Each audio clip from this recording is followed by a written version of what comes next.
নমস্কার, শ্রী তেরো পার্বণের আরও একটি এপিসোডে আপনাদের সবাইকে অনেক অনেক স্বাগত জানাই। আজকের রেসিপি সাবুদানা খিচড়ি। এটা যে কোনো উপোসের দিনেও বানাতে পারেন কিংবা নিরামিষের দিনে ব্রেকফাস্ট রেসিপি হিসেবেও এটা দারুণ। তাহলে চলুন দেখে নিই। সাবুদানা খিচড়ি বানানোর জন্যে 1 কাপ সাবু লাগবে। এটা বানানোর জন্য যে সাবুটা নিয়েছি সেটা মোটা দানা সাবু, যে ছোটো দানার সাবুটা পাওয়া যায় এটা কিন্তু সেটা নয়। প্রথমে জল দিয়ে 2 থেকে 3 বার সাবুটাকে ভালো করে ওয়াশ করে নিতে হবে। যে অতিরিক্ত স্টার্চটা থাকে সেটা ধুলে বেরিয়ে যাবে। এখন আমার 2-3 বার ধোয়া হয়ে গেছে, জলটা ছেঁকে নিয়েছি। 1 কাপ সাবুর জন্য এখানে আমি 1/2 কাপ জল ব্যবহার করেছি। এবার এই সাবুটাকে ভিজতে দিতে হবে। এটাকে আমি ওভারনাইট ভিজিয়ে রেখেছিলাম। 6 থেকে 7 ঘন্টা সাবুটাকে ভিজিয়ে রাখতে হবে। 7 ঘন্টা পরে দেখুন সাবুটা বেশ ঝরঝর হয়ে গেছে, জলটা সোক করে নিয়ে। এরকম সাবুই কিন্তু আমাদের সাবুদানা খিচড়ির জন্য প্রয়োজন। আর লাগবে একটা মাঝারি সাইজের সেদ্ধ আলু। আলুটাকে কিউব শেপে কেটে নেব। যদি সাবুর পরিমাণ বেশি হয় তাহলে সেদ্ধ আলুর পরিমাণও আর একটু বেশি হবে। রান্নাটা রিফাইন্ড অয়েলে হবে, তাই জন্য কড়াতে দিয়ে দিলাম 2 চা চামচ মতো রিফাইন্ড অয়েল। একই সঙ্গে দিয়ে দেবো 1/4 কাপ চিনে বাদাম। বাদামটাকে মিডিয়াম ফ্লেমে বেশ লাল করে ভেজে তুলে ফেলব। ভাজা বাদামটাকে ঠান্ডা করে রুম টেম্পারেচারে এনে তারপরে একটা হামানদিস্তায় নিয়ে খানিকটা পিষে নিতে হবে। তবে খুব মিহি করে পেশার দরকার নেই, এরকম আধ ভাঙা করলেই হবে। আবারও ওই একই তেলে দিয়ে দেবো 1/2 চা চামচ গোটা জিরে। একই সঙ্গে দিয়ে দেবো 1.5 চা চামচ মতো আদা খুব মিহি করে কুচোনো।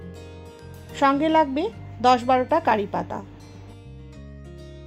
15 সেকেন্ড মতো ফোড়নটা ভালো করে নাড়াচাড়া করে নেব লো ফ্লেমে।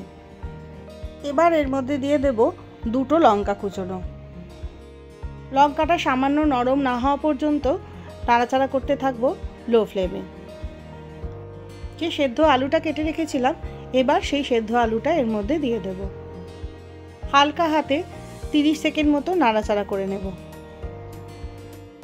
তারপর এটাকে 2 মিনিটের জন্য ঢাকা দিয়ে দেবো গ্যাস সিমে করে রেখে।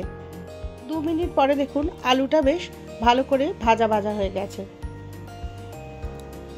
একবার নাড়াচাড়া করে নিয়ে এবার দিয়ে দেবো ভেজানো সাবুটাও।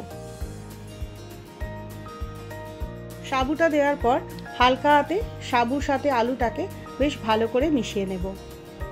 সাবু খুব নরম জিনিস, তাই খুব হালকা হাতে এই মেশানোটা করতে হবে। এবার ওর মধ্যে দিয়ে দেবো গুঁড়িয়ে রাখা ভাজা বাদামগুলো। দিয়ে দেবো স্বাদ মতো নুন।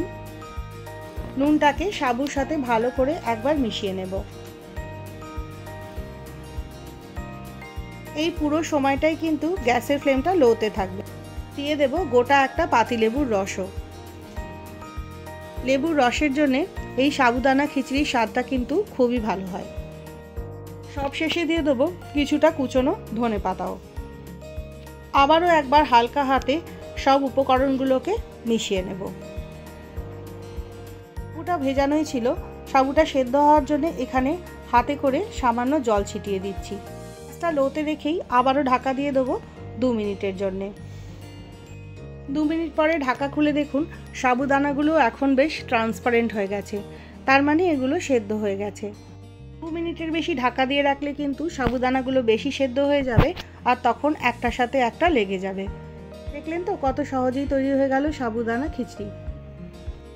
এবার গরম গরম সাবুদানা খিচড়ি সার্ভ করে দিন নিরামিষের দিনে ব্রেকফাস্টের টেবিলে, কিংবা ঝটপট বানিয়ে ফেলুন উপোসের দিনে। এই রেসিপিটা আপনাদের কেমন লাগলো আমাকে জানাতে কিন্তু ভুলবেন না।